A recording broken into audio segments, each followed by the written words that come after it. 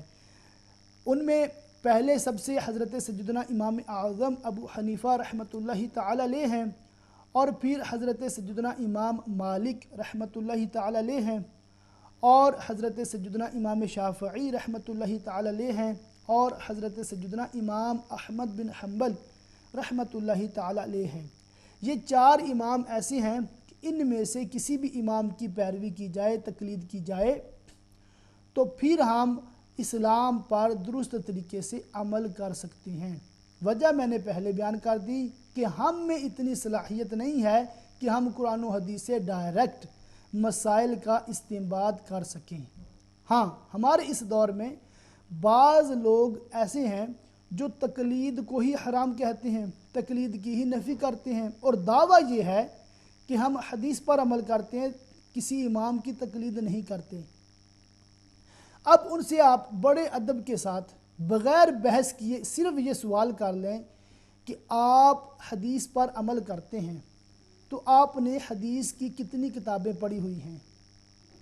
جب یہ سوال کریں گے تو میں آپ کو گارنٹی دیتا ہوں آپ کو وہ کسی ایک کتاب کا بھی نام نہیں بتا سکیں گے کہ جو انہوں نے مکمل پڑھی ہو، حتیٰ کہ حدیث کی رٹ لگانے والوں میں ایسے لوگ بھی ہیں جنہوں نے بخاری شریف کھول کے زیارت بھی نہیں کی، اور جب بھی بات ہوتی ہے، کوئی مسئلہ ہوتا ہے، جی بخاری میں یہ لکھا ہے، بخاری میں یہ لکھا ہے، حالانکہ حقیقت یہ ہے انہوں نے چند اختلافی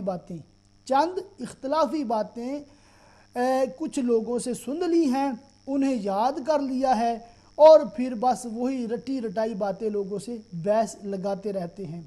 تو ہم یہ کہتے ہیں کہ اگر آپ تقلید نہیں کرنا چاہتے اور تقلید آپ نہیں کرتے تو آپ پھر اتنا علم رکھیں کہ آپ قرآن و حدیث سے خود استنباط کر سکتے ہوں۔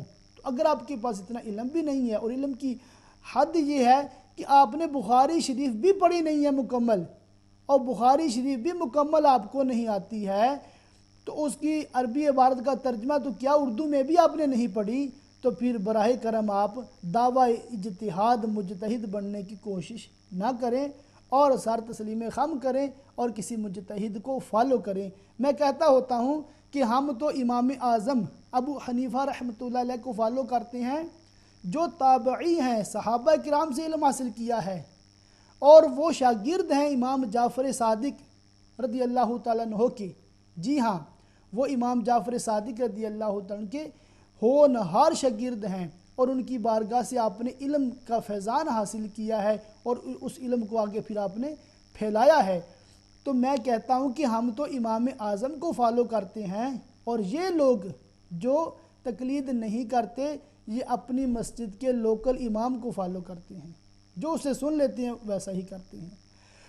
تو اللہ تعالی ہمیں دین کی صحیح درست سمجھ عطا فرمائے، اور ہمیں اللہ تعالی ائمہ مجتہدین کی پیروی کرنے اور ان کے حلقہ عقیدت میں اللہ تعالی ہمیں رہنے کی توفیق عطا فرمائے۔ تو ایک بہن نے سوال کیا تھا کہ کسی کے پاس 7 تولے سونا ہے، وہ کہتے ہیں کہ ہم زکوٰۃ نہیں لے سکتے، تو ان کی بات درست ہے۔ عموماً لوگ سمجھتے ہیں کہ جب تک 7.5 تولے سونا نہ ہو تو زکوٰۃ کا نصاب پورا نہیں ہوتا، حالانکہ آج کے دور میں 52.5 تولے چاندی یہ نصاب ہے، اور کم و بیش 300 پاؤنڈ بنتے ہیں۔ اگر کسی کے پاس اس سے زیادہ ہے تو زکوٰۃ نہیں لے سکتا۔ ہاں، اگر آپ اس کی ہیلپ کرنا چاہتی ہیں تو ہیلپ تو آپ کسی وزیر اعظم کی بھی کر سکتی ہیں، پرائم منسٹر کی، پریزیڈنٹ کی، اور اب بڑے سے بڑے مالدار کی بھی ہیلپ کر سکتے ہیں۔ اس کو پھر صدقہ واجبہ نہیں دے سکتے، مگر صدقہ نافلہ جیسے آپ بتا رہی ہیں کہ بچوں کے لیے ان کے لیے بچوں کے صحت یابی کے لیے وغیرہ کے لیے آپ دیتے ہیں، امیروں کو بھی اگر دیتے ہیں تو دینے میں حرج نہیں ہے، اور صلہ رحمی اگر رشتہ دار وغیرہ ہیں تو انشاءاللہ اس پہ آپ کو بہت ثواب ملے گا، کہ چونکہ آج کل نصاب جو ہے وہ چاندی کے حساب سے کاؤنٹ کیا جاتا ہے، کہ اگر کسی کے پاس 52.5 تولے چاندی یا اتنی رقم کی مالیت ہو، نقدی روپیہ پیسہ ہو، تو اس پر جو ہے وہ سال گزرنے پر پھر زکوٰۃ واجب ہوتی ہے، اسے صاحب نصاب کہا جاتا ہے، یعنی اس کے پاس نصاب پورا ہے، اس شخص کو پھر آپ زکوٰۃ نہیں دے سکتے۔ اور 7 تولے کا بہن نے سوال کیا تھا تو جی ایک اور کالر ہے۔ السلام علیکم۔ وعلیکم السلام ورحمۃ اللہ وبرکاتہ۔ علامہ صاحب اللہ رب العزت آپ کو درازی عمر بالخیر عطا کرے، جی آمین۔ اور یہ علمی محفل اپنی بارگاہ میں قبول کرے۔ جی آمین۔ علامہ صاحب میرا 2 سوال ہیں۔ جیسے پہلے ایک بہن نے آپ سے حج کے بارے میں سوال کیا، تو میرے بھی حج کے بارے میں یہ سوال ہے کہ کچھ لوگ جو ہمارے لوگ ہوتے ہیں خاص طور پہ پاکستان اور انڈیا کے، تو وہ یہ سمجھتے ہیں کہ جب تک ہماری بیٹیاں جوان ہیں، ان کی شادی ہم نے کرنی ہے یا کوئی اور ذمہ داری ہے، تو تب تک ہم حج کر ہی نہیں سکتے۔ پتہ نہیں یہ کانسیپٹ تو ہم بھی یہ بچپن سے اپنے بڑوں سے یہی سنتے آ رہے ہیں، اور یہی کانسیپٹ سب کے مطلب ذہن میں ہے۔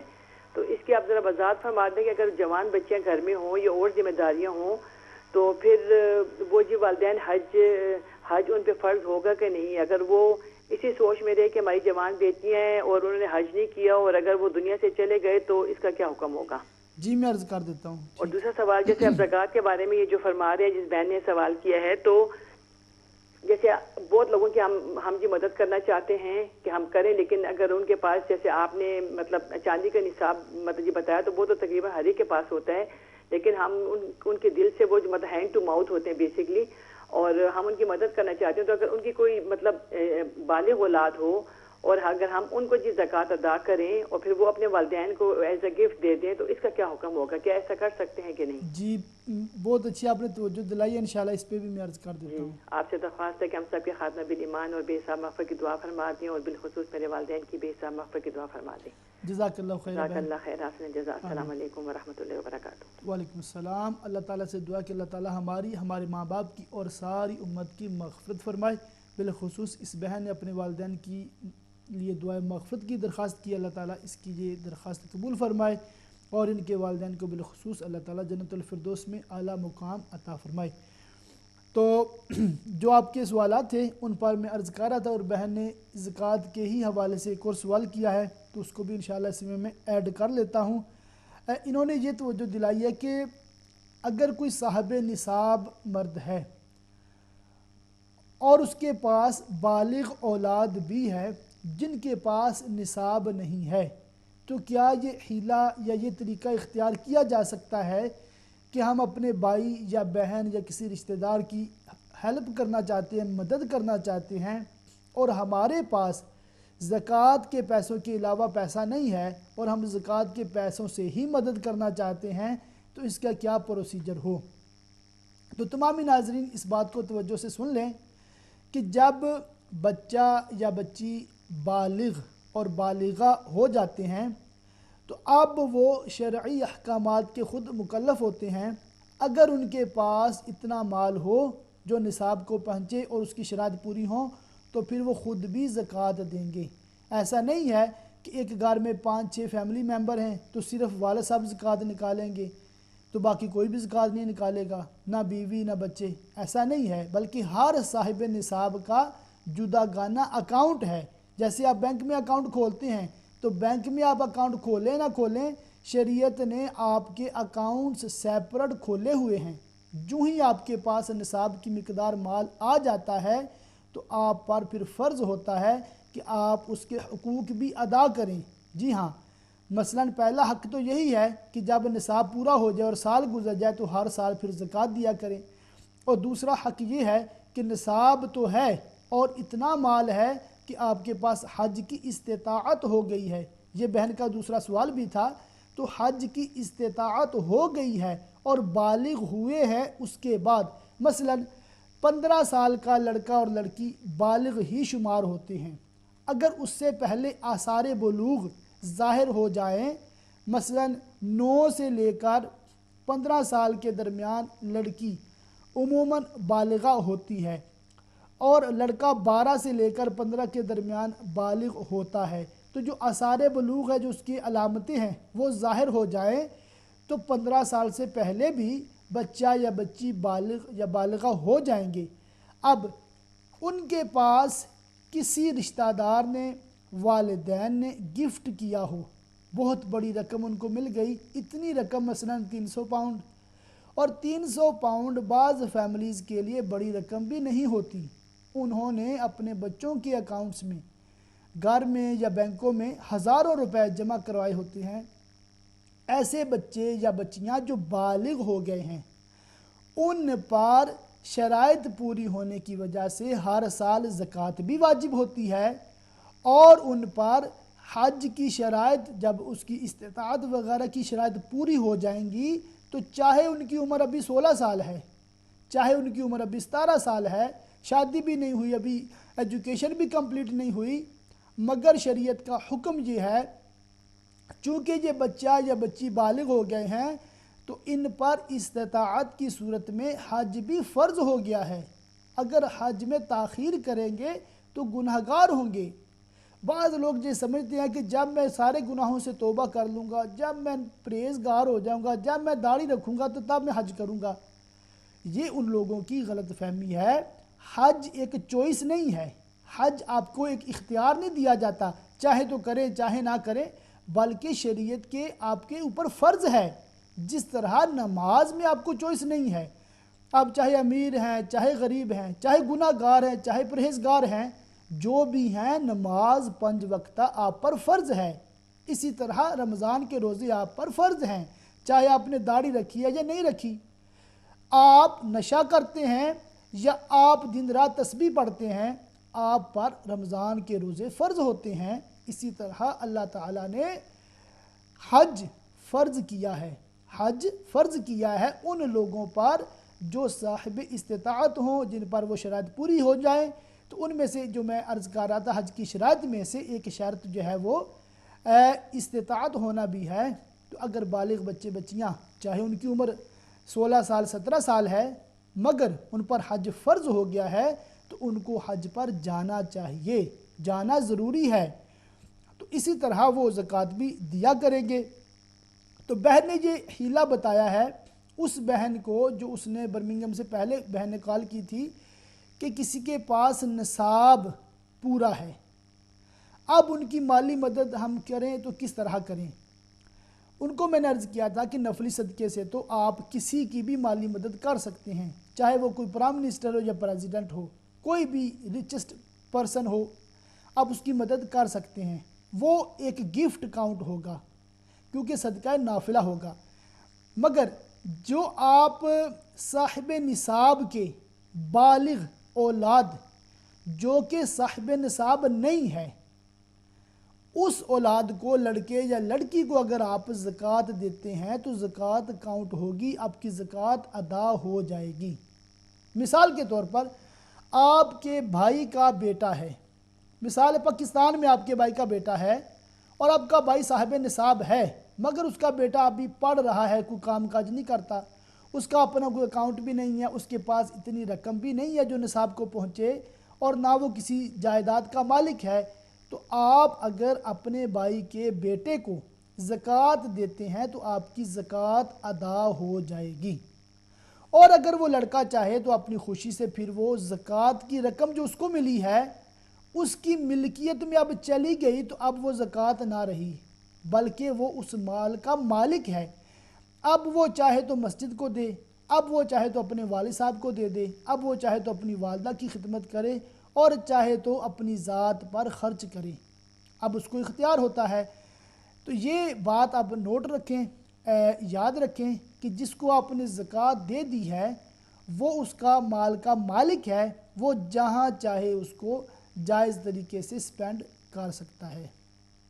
تو یہ آپ کا سوال تھا، امید ہے آپ نے سمجھ لیا ہوگا۔ امتیاز صاحب نے یہ سوال کیا تھا کہ کیا روحیں اچھی اور بری بھی ہوتی ہیں؟ تو دیکھیں، اصل میں روح کے جو مقامات ہیں یہ الگ الگ ہوتے ہیں۔ جب روح انسانی جسم سے جدا ہوتی ہے، چاہے وہ کافر کی ہو چاہے وہ مسلم کی ہو، روح کا بدن سے نکلنا ہی موت کہلاتا ہے۔ اب روحوں کے مختلف مقامات ہوتے ہیں، بعض روحیں اعلیٰ علیین میں ہوتی ہیں، بعض روحیں زمزم کے کنویں کے پاس ہوتی ہیں، بعض روحوں کو اللہ تعالیٰ اجازت دیتا ہے وہ دنیا میں سیر و سیاحت کرتی رہتی ہیں، اور بعض روحیں جیسے کافروں کی ہوتی ہیں وہ اپنے مرگٹ جہاں پر وہ مردے وغیرہ جلاتے ہیں، کریماٹوریم وغیرہ یہاں بھی بنے ہوئے ہیں، تو یا ان کے قبر پر وہ روحیں وہاں پر ہوتی ہیں، اور بعض روحیں جو ہے وہ قید ہوتی ہیں۔ تو اس طرح روحوں کے مختلف مقامات ہیں۔ علامہ جلال الدین سیوطی شافعی رحمۃ اللہ تعالی علیہ نے شرح الصدور نامی کتاب لکھی ہے، اس میں روحوں کے حوالے سے بالتفصیل کلام فرمایا ہے، اور سیدی اعلیٰ حضرت امام اہل سنت مولانا شاہ امام احمد رضا خان علیہ رحمۃ الرحمن نے بھی روحوں کے حوالے سے اپنا ایک رسالہ تحریر فرمایا ہے۔ اس میں بھی ہمیں یہ سیکھنے کو ملتا ہے کہ جو روحیں ہیں جیسے مسلمانوں کی روحیں ہیں وہ مبارک ایام میں جیسے جمعرات ہے، عید کا دن ہے، شب براءت ہے، اس طرح کے ایام میں اپنے گھروں میں آتی ہیں اور اصالہ ثواب کا تقاضا مطالبہ کرتی ہیں۔ تو اسی وجہ سے مسلمانوں میں ان ایام میں بالخصوص گھروں میں ختم شریف فاتحہ خوانی کا اہتمام کیا جاتا ہے۔ تو یہ ہم نے علماء کرام سے مستند ذرائع سے سیکھا ہے۔ اور روحوں کے بارے میں یہ بھی آتا ہے کہ ان کے جو ہے نا وہ جب کوئی فوت ہوتا ہے تو وہ جو مردہ اس کے رشتہ دار ہوتے ہیں وہ اس سے پچھلوں کی حال احوال بھی پوچھتے ہیں، یعنی کہ مردے کا دنیا کے ساتھ کنیکشن ختم نہیں ہوتا، بلکہ یہاں تک ہے کہ جو والدین وفات پا جاتے ہیں ان کو ان کی اولاد کی اعمال پیش کیے جاتے ہیں، ان کو ایوری ویک بتایا جاتا ہے کہ آپ کے بچے نے بچی نے کیا اچھے کام کیے یا برے کام کیے ہیں۔ تو حدیث پاک کا مفہوم ہے اپنے برے اعمال سے اپنے مردوں کو تکلیف نہ دو۔ تو اس سے بھی اندازہ ہوتا ہے کہ جو ایک بار فوت ہو جاتا ہے اس کا کنیکشن دنیا سے ختم نہیں ہو جاتا، بلکہ جب ہم قبرستان جاتے ہیں تو ہمیں کیا حکم ہے؟ السلام علیکم یا اہل القبور، ہم یہ کہتے ہیں۔ تو ہم سلام تبھی کہتے ہیں جب کوئی سن رہا ہو۔ ایک اور کالر ہیں، السلام علیکم۔ وعلیکم السلام ورحمۃ اللہ وبرکاتہ۔ بھائی صاحب آپ ٹھیک ہو؟ جی الحمدللہ علی کل حال۔ ہاں میرے دو سوال ہیں چھوٹے چھوٹے۔ جی جی۔ ایک سوال یہ ہے کہ کچھ لوگ علماء سے سنا گیا ہے کہ اگر نماز جیسے مثال کے طور بڑے لوگوں کو کھنی میں ٹانگوں میں پرابلم ہوتی ہے، درد ہوتی ہے، تو وہ سجدہ نہیں کر سکتے نیچے بیٹھ کر، جی جی۔ تو وہ کرسی پر بیٹھ جاتے ہیں۔ جی جی۔ تو میں نے یہ پوچھنا تھا کہ کچھ علماء فرماتے ہیں کہ اگر آپ کی اتنا کر سکو کہ قیام اور رکوع جو ہے وہ کر لو تو سجدے کی جب حالت آئے اس وقت آپ کرسی پر بیٹھ جاؤ، تو کچھ فرماتے ہیں کہ نہیں بالکل ہی کرسی پر بیٹھ کر پوری نماز کو پڑھنا چاہیے، نہیں قیام اور رکوع بھی کھڑے ہو کر نہیں کرنا چاہیے۔ اچھا اچھا جی، ایک تو سوال یہ ہے۔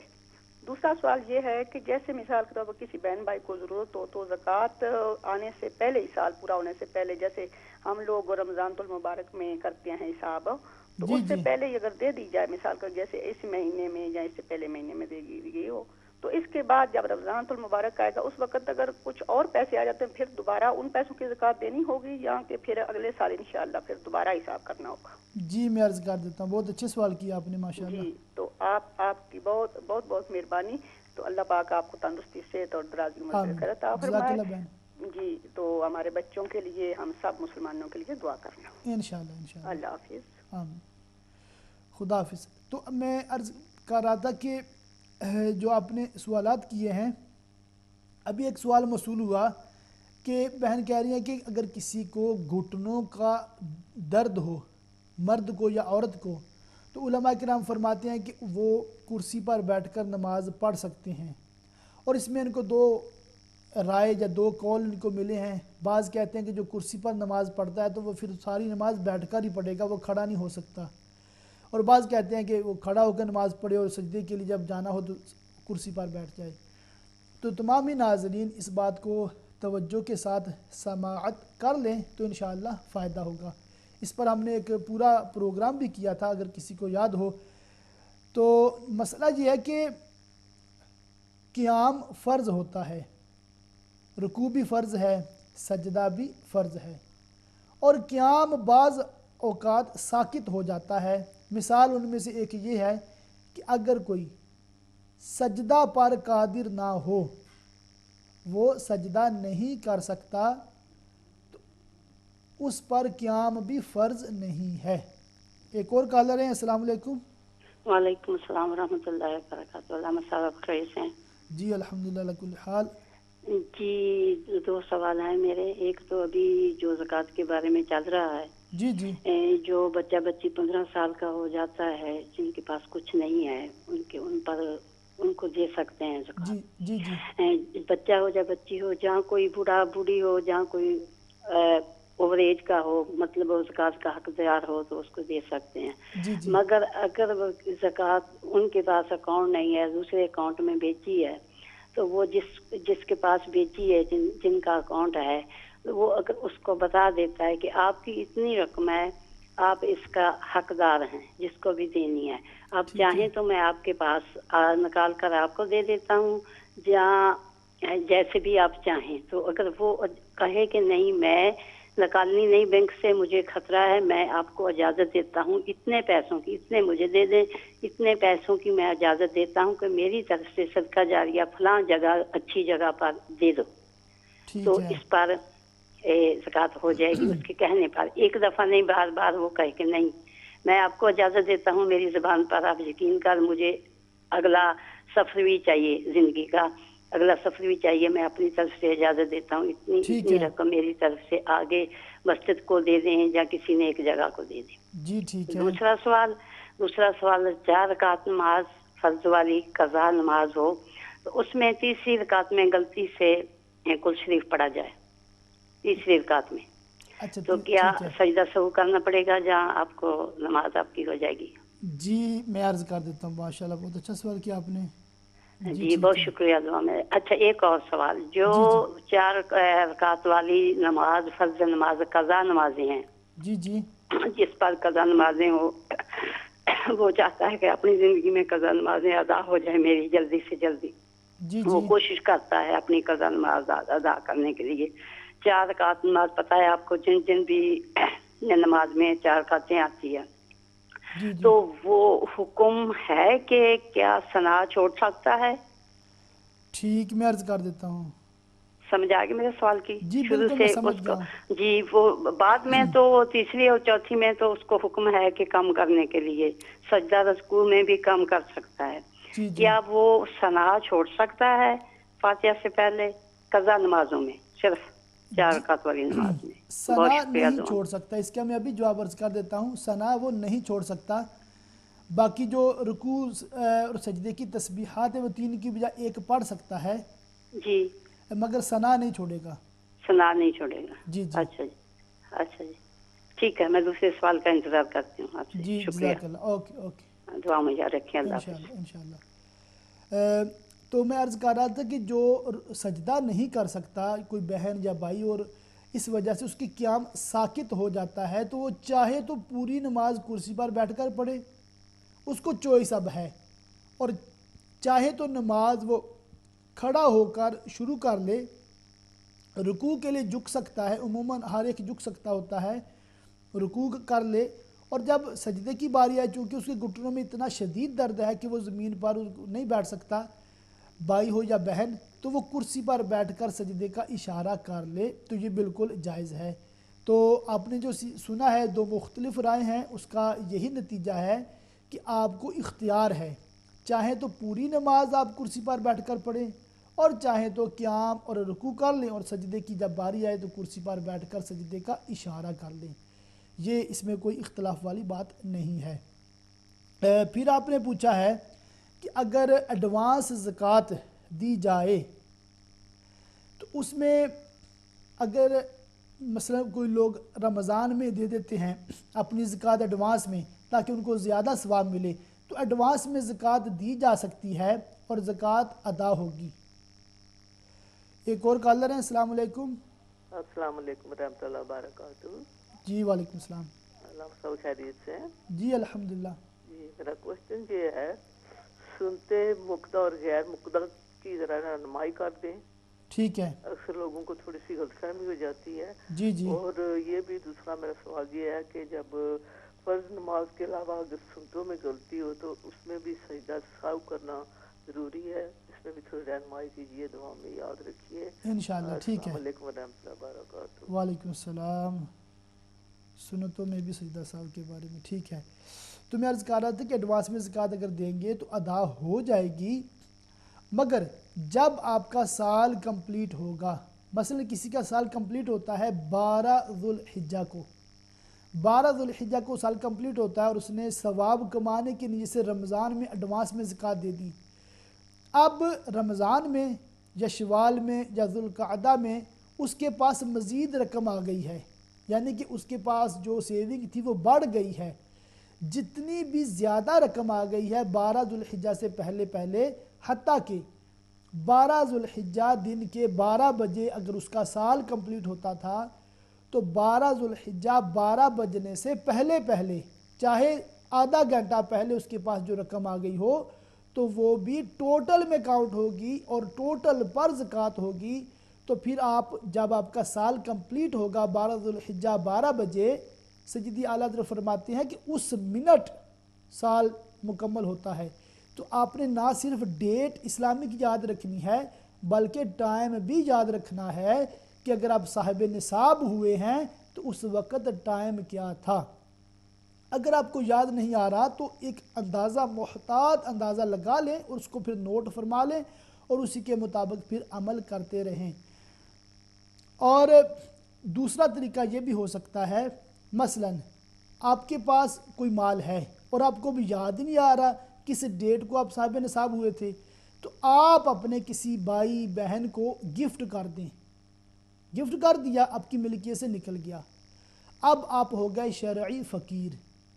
اب وہ بھائی یا بہن آپ کو واپس گفٹ کر دے, جب وہ گفٹ آپ کو دوبارہ کرے گا یا کرے گی تو اس وقت آپ ٹائم نوٹ فرما لیں, اس وقت آپ ڈیٹ جو اسلامک ہے وہ نوٹ فرما لیں. تو پھر ہر سال آپ کو ورک آؤٹ کرنا, حساب لگانا یہ آسان ہو جائے گا. ہر صاحب نصاب کو پتہ ہونا چاہیے کہ اس کا سال کب کمپلیٹ ہوتا ہے. اس پر زکوٰۃ کے مسائل بہت زیادہ ڈیپینڈ کرتے ہیں. تو آپ اگر صاحب نصاب ہیں اور ایڈوانس زکوٰۃ دیتے ہیں بہت اچھی بات ہے, مگر ہر سال جب آپ کا سال کمپلیٹ ہو آپ کو دوبارہ سے حساب لگانا ہوگا اور جو اس وقت ٹوٹل ہے. میں یہ بات عرض کر رہا تھا کہ ایڈوانس میں زکوٰۃ دی جا سکتی ہے. اب کسی نے یہ سوال کیا کہ اگر کسی کے بینک میں ہم نے پیسے بھیج دیے. ایک اور کالر ہے. السلام علیکم. وعلیکم السلام ورحمۃ اللہ وبرکاتہ. علامہ صاحب میں دوبارہ حاضر ہوئی ہوں. جی جی. بریک سے پہلے کالر کے سوال کے جواب میں وہ جو قضا نمازوں کے بارے میں پوچھ رہی تھیں. جی جی. تو ایک جو مفتی صاحب نے وہ جو اعلیٰ حضرت کے ریفرنس سے بتایا تھا جو مطلب جو قضا نمازیں پڑھنے کا, تو اس میں انہوں نے بتایا تھا کہ نماز کے جو واجبات ہیں اور جو فرائض ہیں صرف ان کو پڑھنے, سنن کو اور مستحبات کو چھوڑ دینا ہے.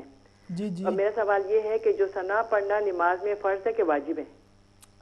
ثنا پڑھنا نہ فرض ہے نہ واجب ہے بلکہ سنت ہے. جی ہاں. اور سنت جو ہے نا اس کی عظمت کے پیش نظر کئی کتابوں میں لکھا ہے کہ ثنا کو نہ چھوڑیں. جی ہاں علامہ صاحب, لیکن میں یہی جاننا چاہ رہی تھی کیونکہ شاید میں نے سمجھا کہ شاید میرے سمجھنے میں غلطی نہ ہوئی ہو, کیونکہ جن کی وہ اس لیے فرماتے ہیں کہ جن کی بہت زیادہ قضا نمازیں ہیں نعوذ باللہ 10 سال کی 20 سال کی, اور سم ٹائم شیطان انسان کو کہتا ہے نفس پہ بھاری ہوتی ہیں کہ وہ پڑھیں گے تو وہ بھی پڑھتے ہی نہیں ہیں. تو انہوں نے پھر آسان طریقہ بتایا کہ صرف جو فرائض و واجبات پڑھے جائیں, سنن اور مستحبات اس لیے چھوڑے جائیں کہ شاید وہ سیدی نماز کو بھی نہ چھوڑ دیں. تو اسی لیے انہوں نے کہا تھا کہ نماز شروع کریں اعوذ باللہ من الشیطان الرجیم بسم اللہ الرحمن الرحیم سورہ جی فاتحہ سے. اسی طرح شروع کریں کہ ثنا کو بھی چھوڑ دیں, پھر اسی طرح ایک دفعہ رکوع کی تسبیح, ایک دفعہ مطلب جی سجدے کی تسبیح. جی آپ کی بات بجائے ہے, آپ نے درست فرمایا ہے, مگر جو میں عرض کر رہا ہوں نا وہ یہ ہے کہ جو انہوں نے تخفیف کی ہے علماء کرام نے کہ 3 کی بجائے تسبیح 1 پڑھے, اور جو مطلب اور بھی تخفیف ہے جیسے درود پاک پورا نہ پڑھے اس کے جب آخر میں مطلب عقائد اخیرہ میں جب جی درود پاک پڑھے گا تو وہ بھی اللہم صلی علی محمد و علی آل محمد, بس اتنا پڑھ کے سلام پھیر دے گا. اتنا پڑھ لے تو وہ بھی کافی ہے، مگر ایسا کرنا کوئی واجب یا ضروری نہیں ہے۔ اگر کوئی پوری نماز پڑھتا ہے، 3 تسبیحات پڑھتی ہے یا پڑھتا ہے اور درود پاک بھی پورا پڑھتا ہے، تو پھر بھی قضا نماز ادا ہوگی، اور یہ قضا کو ادا کرنے کا اچھا طریقہ ہے، وہ تو نور علی نور ہے کہ جن پہ نفس پہ بھاری نہ ہو تو پھر تو پوری پڑے، وہ تو نور علی نور ہے۔ لیکن ایک ہوتا ہے فتویٰ اور ایک ہوتا ہے تقویٰ، تو فتویٰ میں آپ سے پوچھنا چاہتی ہوں کہ ثنا چھوڑ سکتے ہیں کہ نہیں؟ فتویٰ ہی میں دے رہا ہوں، میں عرضکاروں کو فتوے میں بھی 2 طریقے ہوتے ہیں، ایک تو ہوتا ہے کہ بالکل رخصت والا فتویٰ ہوتا ہے، اور ایک ہوتا ہے عزیمت والا فتویٰ ہوتا ہے۔ تو میں یہ عرض کر رہا ہوں کہ دیکھیں اس میں رخصت تو موجود ہے، مگر وہ واجب کے درجے میں نہیں ہے بلکہ رخصت کے درجے میں ہے، تو آپ چاہیں تو وہ طریقہ اختیار کر سکتی ہیں، مگر اگر آپ نارمل جیسے نماز پڑھتی ہیں اسی طرح اس قضا نماز کو بھی ادا کریں تو یہ بھی اچھا طریقہ ہے۔ جی تو سنت کے بارے میں یہاں میں یہ جاننا چاہتی ہوں کہ یہ واقعی ٹھیک ہے، اس سے اگر کوئی ثنا چھوڑ دے گا مطلب قضا نمازوں میں تو گناہ تو نہیں ہوگا؟ صرف میرا کوشچن یہ ہے۔ جی یہ آپ نے درست سمجھا ہے، اور یہ بھی آپ نے اچھی توجہ دلائی ہے، اور کئی ناظرین کی کلیریفیکیشن بھی ہوگی کہ ثنا پڑھنا واجب نہیں ہے، سنت ہے، مگر ثنا عام نمازوں میں بھی، جیسے کوئی بہت لیٹ ہو رہا ہو، فجر میں لیٹ آنکھ کھلی ہے، یا کسی اور نماز میں وہ سویا ہوا تھا ابھی اٹھا ہے، تو نماز کی آخری 5 منٹ ہیں، 2 منٹ رہ گئے، 3 منٹ رہ گئے، تو اتنی مطلب جلدی میں صرف فرض اور واجب ادا کر دے تو اس میں پھر یہ کہ ثنا نہ پڑھے، الحمد سے پھر اعوذ باللہ بسم اللہ یہ بھی نہ پڑھے کیونکہ سنت ہی ہے، اور الحمد سے نماز شروع کر دے اور نماز جلدی کمپلیٹ کر لے، تو اس طرح ممکن ہے، مگر یہ صورتیں ہوتی ہیں کہ جب ایسی مجبوری ہو۔ تو جو رخصت جی ہاں، میں بہت معذرت کے ساتھ آپ سے عرض کروں گی، میں اس سے کہتی ہوں نا کہ میں بھی ایک چھوٹے پیمانے پہ مطلب جو استاد ہوں، تو میں بھی اگر لوگوں کو بتاتی ہوں تو میں سمجھوں کہ شاید میں کئی مطلب کسی کو غلط نہ بتا رہی ہوں، اس لیے آ کے میں نے دوبارہ مطلب کلیریفیکیشن آپ سے کر دی ہے۔ جی کوئی مسئلہ نہیں، آپ ماشاءاللہ صاحب علم بہن ہیں، اور آپ نے ماشاءاللہ کئی مسائل پر آپ کو کافی الحمدللہ دسترس کہہ لیں حاصل ہے، اور ہر امہ چینل کے پروگرام میں تقریباً کم و بیش آپ کی لائیو کال کے ذریعے آپ کوئی نہ کوئی مسئلہ بھی پوچھتی ہیں، اور آپ کے سوال سے ہمیں یہ اندازہ ہے کہ ماشاءاللہ آپ لوگوں کی رہنمائی کے لیے پوچھ رہی ہوتی ہیں، اور بھی جو ناظرین اگر ایک بار مسئلہ پوچھیں تو ان کو دوبارہ پوچھنے کا بھی حق حاصل ہے، بلکہ ہمیں خوشی ہوتی ہے۔ ہمارا پروگرام کا مقصد ہی یہ ہے کہ آپ کے جو بھی پرابلمز ہیں، جو سوالات ہیں، جو آپ سمجھنا چاہتے ہیں، وہ یہاں پر سکھایا جائے۔ جزاک اللہ خیر۔ السلام علیکم ورحمۃ اللہ وبرکاتہ۔ بہت شکریہ، جزاک اللہ۔ تو ناظرین آپ کو تمام ہی کو میں عرض کروں کہ اس میں کوئی بھی ہچکچاہٹ والی بات نہیں ہے، الحمدللہ ہمیں خوشی ہوتی ہے، آپ کوئی بھی مسئلہ اس کی کلیریفیکیشن کے لیے جب سوال کرتے ہیں تو ہمیں اس بات پہ زیادہ فرحت ہوتی ہے کہ آپ امہ چینل سے کچھ سیکھ رہے ہیں، اور آپ کی سیکھنے کی نیت بھی ہے، اور یہی امہ چینل کی ایک انٹینشن ہے، امت مسلمہ کی شرعی رہنمائی کی جائے۔ تو آپ امہ چینل خود بھی دیکھا کریں، اور ان کو بھی اس کے ویورز بنائیں، بالخصوص یہ پروگرام جو ڈیلی ہوتا ہے 10 سے لے کر 12 بجے تک، یور کوسچنز آنسرڈ، یہ میرا بھی فیورٹ پروگرام ہے، اس کو آپ ضرور دیکھا کریں۔ ایک اور کالر ہے، السلام علیکم۔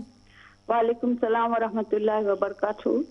جو میری کلیریفیکیشن کے لیے میں پوچھ رہی ہوں کہ ابھی آپ نے جو زکوٰۃ کا مسئلہ دکھایا نا، بتایا، اس میں اگر کسی کے پاس 15 تولہ سونا ہے اور وہ خالی سونا ہی ہے، اس کے پاس زکوٰۃ بنتی ہے، جیسے 300 کے حساب سے اگر لے تو 105 پاؤنڈ اس کی زکوٰۃ بنے گی رمضان میں۔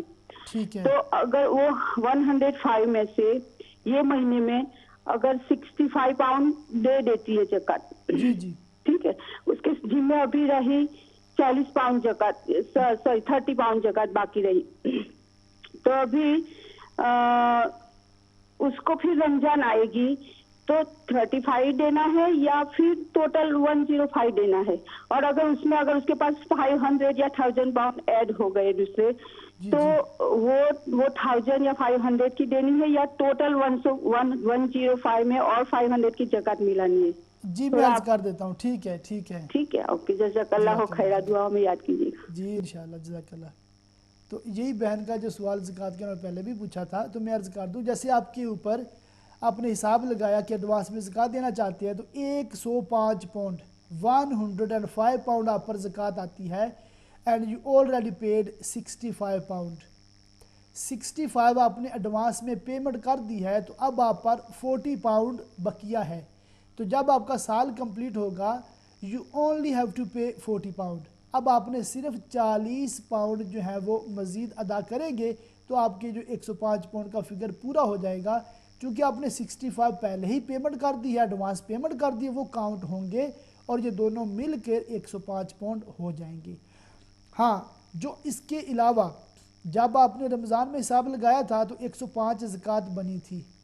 اب آپ کے پاس رمضان کے بعد سال کمپلیٹ ہونے سے پہلے جو ایکسٹرا رقم آئی ہے اس کا بھی 2.5% زکوٰۃ آپ حساب لگا لیں. جو ایکسٹرا ہے اس کی جتنی ایکسٹرا زکوٰۃ بنتی ہے وہ بھی آپ جمع کر کے ٹوٹل زکوٰۃ دیں گی.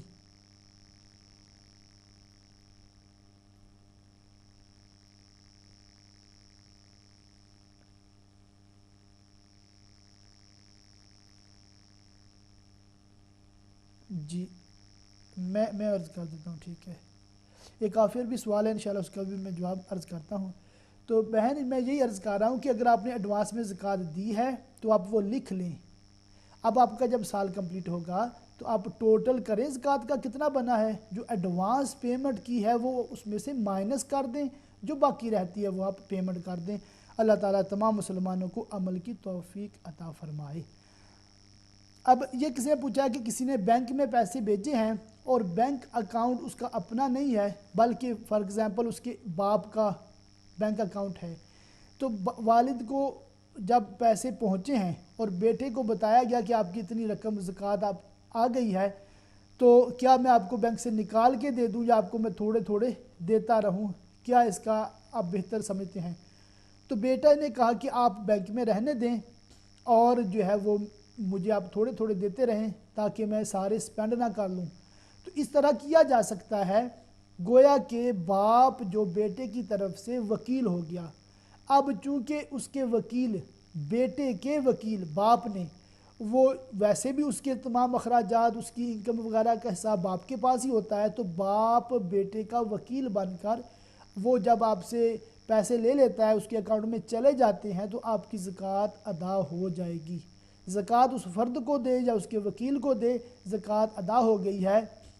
اور وہ جو لڑکا ہے اب اس کے باپ اس کو تھوڑے تھوڑے کر کے دے یا اکٹھے دے دے تو اس طرح زکوٰۃ کی پیمنٹ میں پرابلم نہیں ہے، کیونکہ باپ اس کا کفیل بھی کہہ لیں، اس کا وکیل بھی کہہ لیں، اس کا سرپرست بھی ہوتا ہے اور اس کی رقم کو محفوظ بھی رکھتا ہے. ایک بہن نے پوچھا ہے کہ 4 فرض کی نماز میں بھول کر تیسری رکعت میں سورہ فاتحہ کے بعد سورہ اخلاص پڑھ لی ہے تو کیا سجدہ سہو واجب ہوگا یا نہیں؟ یہ مسئلہ بھی انہی مسائل میں سے ہے کہ جس میں بہت زیادہ لوگوں کو مطلب غلط فہمی ہے.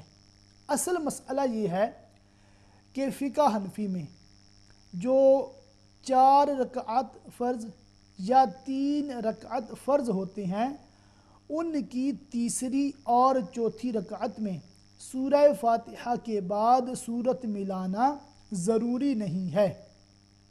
یہ مسئلہ عموماً کتابوں میں لکھا ہوتا ہے اور ایسا بھی لکھا ہوتا ہے کہ تیسری اور چوتھی میں سورت نہ ملائیں. تو اس سے بعض لوگ یہ سمجھتے ہیں کہ شاید ایسا کرنا واجب ہے، اگر بھولے سے سورت پڑھ لیں تو سجدہ سہو واجب ہو جاتا ہے، حالانکہ بات اس طرح نہیں ہے. تمام ہی ناظرین نوٹ فرما لیں، اگر کوئی بہن یا کوئی بھائی بغیر جماعت کے نماز پڑھتا ہے تو اس کے لیے بہتر ہے، افضل ہے، زیادہ ثواب ہے کہ وہ تیسری اور چوتھی رکعت میں سورہ فاتحہ کے بعد سورت بھی ملائے. جس طرح سنتوں میں سورت ملاتے ہیں، جس طرح نفلوں میں سورت ملاتے ہیں، سنتوں اور نوافل میں تو سورت ملانا ضروری ہوتا ہے، مگر فرضوں کی تیسری چوتھی میں سورت ملانا ضروری تو نہیں ہے، مگر ملائیں گے تو زیادہ ثواب ملے گا، تو اس پر سجدہ سہو واجب نہیں ہوتا. ایک جو قضا نماز میں وہ جو ثنا کا مسئلہ وہ تو ڈسکس ہو گیا ہے.